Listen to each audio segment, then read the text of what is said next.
يا جنة يا دار النعيم يا جنة يا دار النعيم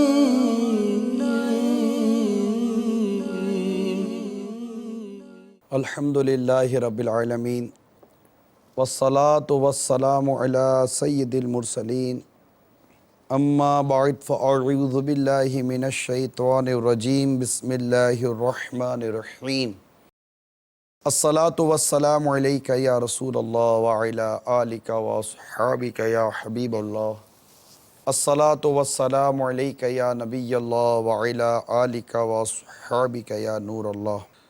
نبی رحمت شفیع امت صلی اللہ تعالیٰ علیہ وآلہ وسلم پر درود و سلام پڑھنے کی بڑی پیاری فضیلت سنیے کہ جو کوئی آقا مدینہ صلی اللہ تعالیٰ علیہ وآلہ وسلم پر ایک بار درود شریف پڑھتا ہے، اللہ تعالیٰ اس پر 10 رحمتیں نازل فرماتا ہے، اس کے 10 گناہ معاف فرماتا ہے، اس کے 10 درجات بلند فرماتا ہے۔ صلو علی الحبیب صلی اللہ تعالی علی محمد۔ مدنی چینل کا سلسلہ جنت کی تیاری پر آج بھی کچھ مدنی پھول آپ کے سامنے پیش کروں گا۔ قبل اس کے کہ باقاعدہ بیان کا آغاز ہو، آئیے پہلے کچھ اچھی نیتیں میں بھی کرتا ہوں، آپ بھی کر لیں، تاکہ ہم جتنی دیر تک بیان کرتے رہیں، بیان سنتے رہیں، ہمیں ثواب ملتا رہے۔ نقل و حرکت بھی ہوتی ہے، کوشش کیجئے کہ توجہ کے ساتھ جتنا ہو سکے بیان سننے کی کوشش کریں، اور جس کنڈیشن میں بھی ہیں آپ چاہیں تو نیت تو کر سکتے ہیں کہ اول تاخیر اللہ کی رضا کے لیے ہم اس بیان میں شریک رہیں گے، اور جو نیکی کی دعوت پیش کی جائے گی اللہ نے چاہا تو اس کو قبول کریں گے، اور اس سے اوروں تک پہنچانے کی بھی کوشش کریں گے۔ حدیث میں آتا ہے بلغوا عنی ولو آیا، پہنچا دو میری طرف سے ایک ہی آیت کیوں نہ ہو۔ تو ہم میں سے ہر ایک جو بھی ہم مسلمان ہیں، ہم اپنے اپنے طور پر مبلغ کی اس میں کیٹیگری میں آتے ہیں کہ ہمیں سے ہر ایک کو اپنے مقام و مرتبے و منصب کے مطابق نیکی کی دعوت دینی چاہیے۔ لہٰذا اچھی نیتیں کریں، میں بھی نیت کرتا ہوں نیکی کی دعوت دوں گا، برائی سے منع کروں گا، حسب موقع عز و جل صلی اللہ تعالیٰ علیہ وسلم رضی اللہ تعالیٰ عنہ رحمۃ اللہ تعالیٰ علیہ بھی کہوں گا۔ دعوت اسلامی کے جملہ مدنی کام جو کہ جنت کی تیاری کرواتے ہیں، مدنی قافلہ، مدنی انعام، جامعۃ المدینہ، ہفتہ وار اجتماعات وغیرہ کی رغبت بھی دلاؤں گا انشاءاللہ تبارک و تعالی۔ جنت میں لے جانے والے اعمال، کل ہم نے کچھ جنت کے متعلق سنا تھا کہ ذرا پتہ چلے کہ جنت کے متعلق کیا کیا روایتیں بیان کی گئی ہیں۔ انشاءاللہ آیتیں بھی بیان کی جائیں گی، روایتیں بھی بیان کی جائیں گی۔ قرآن پاک کی کئی آیتوں میں جنت کے متعلق اللہ تعالیٰ نے بیان کیا ہے، حدیث مبارکہ میں بھی اس کا کثرت سے بیان موجود ہے۔ میرے سامنے اس وقت طبرانی شریف کی روایت ہے کہ سرکار مدینہ صلی اللہ تعالیٰ علیہ وسلم سے ام المومنین حضرت ام سلمہ رضی اللہ تعالیٰ عنہ فرماتی ہیں کہ میں نے عرض کیا سرکار صلی اللہ علیہ وسلم کی بارگاہ میں کہ جو قرآن مجید میں حور عین کا جو ذکر ہے، میں پوری روایت خلاصہ مدنی چینل کے ناظرین کے سامنے بیان کروں گا کہ حور عین کا جو ذکر ہے اس کی تفسیر ارشاد فرمائیے۔ تو میرے آقا صلی اللہ تعالیٰ علیہ وسلم نے فرمایا کہ وہ گورے رنگ کی بڑی بڑی آنکھوں والی ہوں گی، اور ان کی اتنی گھنی پلکیں ہوں گی جسے گدھ کی پڑ۔ تو میں نے عرض کی یا رسول اللہ صلی اللہ تعالیٰ علیہ وسلم، قرآن پاک میں جو ارشاد ہوتا ہے سورہ رحمان میں ارشاد ہے کأنہن الیاقوت والمرجان، گویا وہ لائل اور مونگا ہیں۔ اس کی تفسیر ارشاد فرمائے تو آپ نے ارشاد فرمایا جیسے صدف میں موتی صاف و شفاف ہوتا ہے، جس کو کسی نے چھوا نہ ہو، اور وہ اس طرح صاف اور انچھوئی ہوں گی جیسے کسی کو چھوا نہ ہو۔ تو میں نے عرض کی یا رسول اللہ صلی اللہ تعالیٰ علیہ وسلم، کہ یہ جو قرآن پاک میں ارشاد ہوتا ہے ان میں عورتیں ہیں عادت کی نیک صورت کی اچھی، اس کی تفسیر ارشاد فرمائے تو ارشاد فرمایا ان کی صورت حسین اور سیرت جمیل ہوگی۔ میں نے عرض کی یا رسول اللہ صلی اللہ تعالی علیہ وسلم کہ یہ جو قرآن پاک میں ارشاد ہے کہ انہن بید مکنون، صافات جو صورت ہے اس کی آیت نمبر 49 میں یہ ہے گویا وہ انڈے ہیں، اس کے متعلق ارشاد ہوتا ہے کہ ان کی کھال اس طرح باریک ہوگی جیسے انڈے کے چھلکے کے اندر لپٹی ہوئی کھال باریک ہوتی ہے۔ میں نے عرض کی یا رسول اللہ صلی اللہ تعالی علیہ وسلم یہ جو قرآن پاک میں جو ارشاد ہوتا ہے سورہ واقعہ کی آیت نمبر 37 میں ہے عروباً اترابا، انہیں پیار دلاتیاں ایک عمر والیاں، تو اس کی تفسیر ارشاد فرمائیے۔ آپ نے ارشاد فرمایا جو عورتیں دنیا میں بوڑھی ہو کر انہیں پیار دلاتیاں ایک عمر والیاں، تو ارشاد فرمایا کہ جو عورتیں دنیا میں بوڑھی ہو کر فوت ہوں گی ان کے بال سفید ہو چکے ہوں گے اور وہ کمزور ہو چکی ہوں گی، اللہ تعالیٰ ان کو بڑھاپے کے بعد دوشیزہ بنا کر اٹھائے گا۔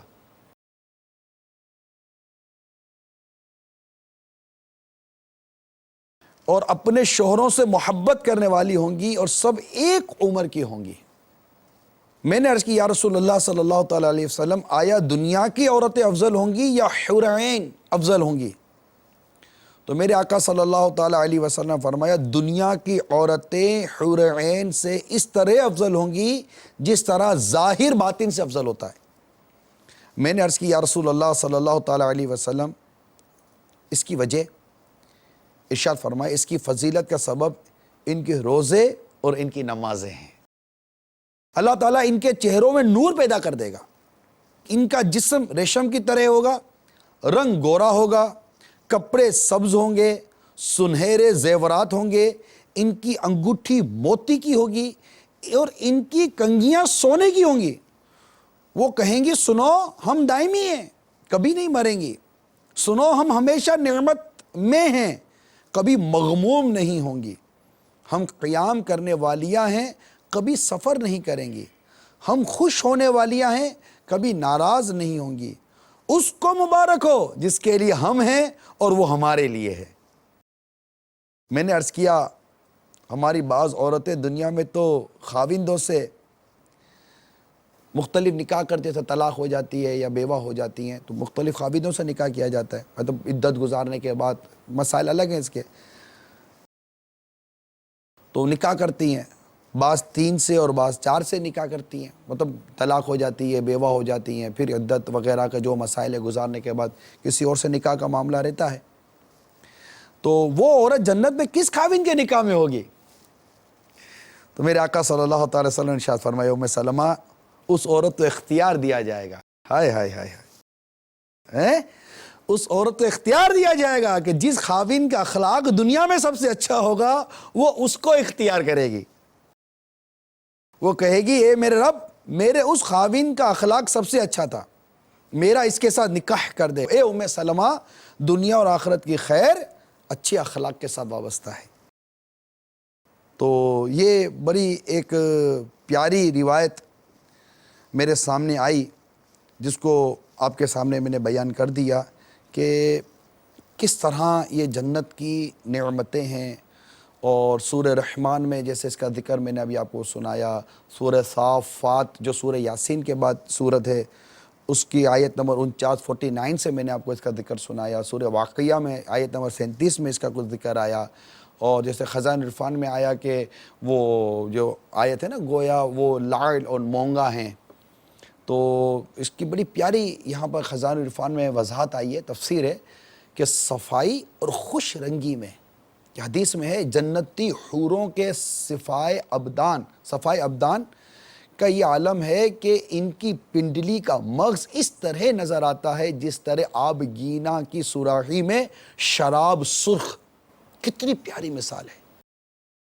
تو یہ کل بھی میں نے جنت کی کچھ نعمتوں کا آپ کے آگے ذکر کیا تھا، آج بھی میں نے چاہا کہ اس سے پہلے کہ اپنے وہ عنوان کی طرف آؤں، کچھ جنت کی نعمتوں کا ذکر کرنے کا ایک مقصد یہ بھی ہے کہ ہمارے اندر جنت کی طلب پیدا ہو اور جنت کی تیاری کا جذبہ ہمیں ملے کہ ہاں یار یہ جنت میں ہم کو جانا ہی جانا ہے بھائی، یہ جنت چاہیے ہم کو. کیونکہ دنیا میں جو ہے نا ہم تو جی لگا کے بیٹھے ہیں، لیکن آپ اچھا یہ بتائیے کہ جب آپ پر کوئی دکھ پریشانی آفت آتی ہے، آپ کو لگتا نہیں ہے کہ یار کاش میری ماں نے ہی مجھ کو نہ جانا ہوتا؟ آپ کو یہ دنیا سے بیزاری نظر نہیں آتی؟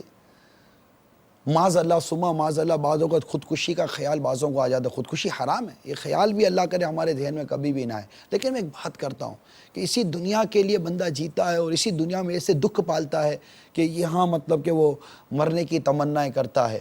بہادر شاہ ظفر کا وہ مجھے نظم یاد آ رہی ہے کہ لگتا نہیں ہے دل میرا اجڑے دیار میں، لگتا نہیں ہے دل میرا اجڑے دیار میں، کس کی بنی ہے عالم ناپائیدار میں، عمر دراز مانگ کے لائے تھے 4 دن، 2 آرزو میں کٹ گئے 2 انتظار میں. بلبل کو باغباں سے نہ صیاد سے گلا، قسمت میں قید تھی لکھی فصل بہار میں، کتنا ہے بد نصیب ظفر دفن کے لیے، کتنا ہے بد نصیب ظفر دفن کے لیے، 2 گز زمین بھی نہ ملی کوئے یار میں. کچھ سزا دی گئی تھی کالے پانی کی اور وہیں ان کا انتقال ہو گیا. مغلیہ سلطنت کے آخری چشم و چراغ یہ کہلائے. تو اب یہ دکھوں سے بھری دنیا ہے. جیسے کل میں نے آپ کو بیان کیا تھا کہ جنت میں غم نہیں ہے، جنت میں حزن و ملال نہیں ہے. آؤ اس جنت کی تیاری کریں، اس جنت کی طرف بڑھیں. جنت اللہ تعالیٰ نے بڑی پیاری نعمت ہمارے لیے تیار کر رکھی ہے اہل ایمان کے لیے. تو جنت کی تیاری کے لیے پھر میں آپ کو کچھ اعمال عرض کرتا ہوں اور اس سے پہلے کچھ جنت کی نعمتوں کا ذکر کرتے ہیں. کچھ جنت کی میں جھلکیاں آپ کے سامنے بیان کرتا ہوں تاکہ دنیا سے جی اچاٹ ہو جائے، اچاٹ ہو جائے. اور ہم جو اپنے جو وہ ڈیکوریٹڈ جو ہمارا ایک انداز ہے اس سے ہم نکلیں، اپنے زندگی کے مصنوعی آرٹیفیشل جو لائف آف اسٹائل ہے یا اسٹائل آف لائف کیا بولتے ہیں آپ، زندگی کا جو انداز ہے، اس سے نکل کر ہم اپنی اس حقیقی زندگی کی تیاری کریں جہاں ہم سب نے جانا ہے. قیامت کا روز ہے اور وہاں کا ایک طویل سفر ہے. پھر اللہ نے چاہا تو جنت میں جائیں گے. اللہ کی رحمت سے تو جنت ہی ملے گی، اے کاش محلے میں جگہ ان کے ملی ہو.